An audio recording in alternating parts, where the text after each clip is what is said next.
Hello, everyone. This is Dr. Mitra Ayozifar. I'm your ophthalmologist in Northern California, and I am here for the usual Monday morning Facebook Live to answer some of the interesting questions that my patients ask me. So I'm the CEO of Capital Eye Medical Group, and that's where we help patients develop their best vision and live their life and enjoy their hobbies for years to come. So a lot of my videos have to do with answering my patients' questions, and this one was from a patient who has glaucoma, has already been diagnosed, already on medications, and she wanted to know whether or not using her, she has back pain also, and she wanted to know whether or not using her inversion table would be okay. And if, full inversion is not okay, how many, what access, how many degrees, and for how long could she do it without damaging her eyes? So just to give you an update, basically glaucoma is when the optic nerve, the nerve that's in the back of your eyes, becomes thinner, has loss of what's called nerve fiber layer due to pressure that may be too high for that particular optic nerve, and so we see thinning. Instead of having a nice thick optic nerve, it tends to be thinner or wedged in certain areas. And what happens when it becomes more advanced is people lose peripheral vision. So they lose peripheral vision, and this is something that doesn't become obvious until it's pretty advanced.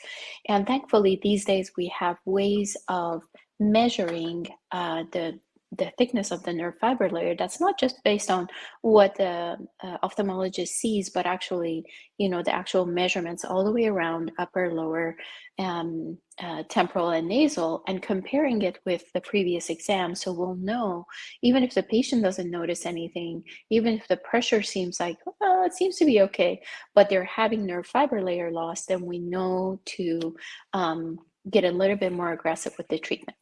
So that's where that is. So this inversion table, essentially, I had to do a little bit of research specifically because I know that she was asking about, okay, how long can I be inverted, all of that.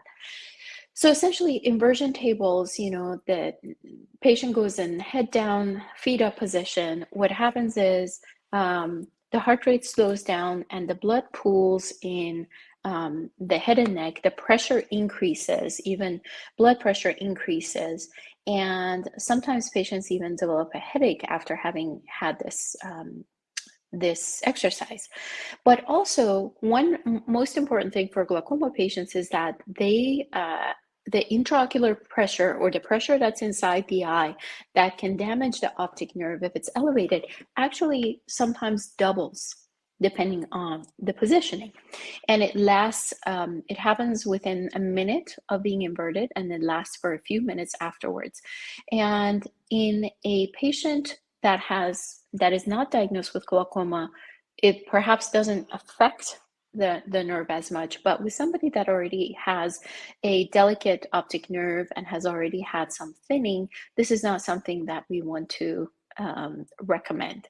So, particular questions that she was asking about is, the degree of inversion. Can't even recommend, for how long can you do it that it's safe. I can't even, she was asking for how many minutes, what degree, for how long can I do the inversions, because that helps my back pain and not damage the glaucoma. And I would have to say I don't recommend it based on everything that I'm seeing, because any spike in the eye pressure can actually affect this nerve, perhaps not immediately, but over time, if you're doing this exercise, it can affect the optic nerve. So then she probably won't be happy to hear this. So then I thought about certain yoga positions where people do downward dog, or the bridge pose where the head is below the level of the heart, and also headstands, handstands, forearm stands, none that I can do, but all of those will have similar effects, because definitely the intraocular pressure these may be old studies, but still, when they tested it, the eye pressure does rise.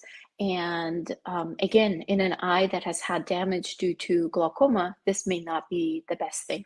So other types of, other types of meditation or yoga. I know one of my colleagues was worried about this because she is a palliative care doc, and she recommends that for some of her chronic um, illness patients. But I think it's mainly the actual positioning, but the yogas that are gentler, more for meditation, which I used myself, tend to not have this effect. So perhaps my colleague Rashmi Shram can help me with that. Anyway, so that is the best response that I have for you. Essentially, hard to say how many minutes can you do it without causing any damage. If somebody says, I have mild glaucoma, can I go ahead and do this? Again, rise in eye pressure is rise in eye pressure. Any spike, that's what we're trying to avoid with the medications that you're placed on in order to control the glaucoma. So it is not recommended. Anyway, so I know this may not be the answer you're looking for. For some, it may be, and that's all I have for you. So I love these questions. If you have a particular question that's just you're dying to find the answer to, let me know.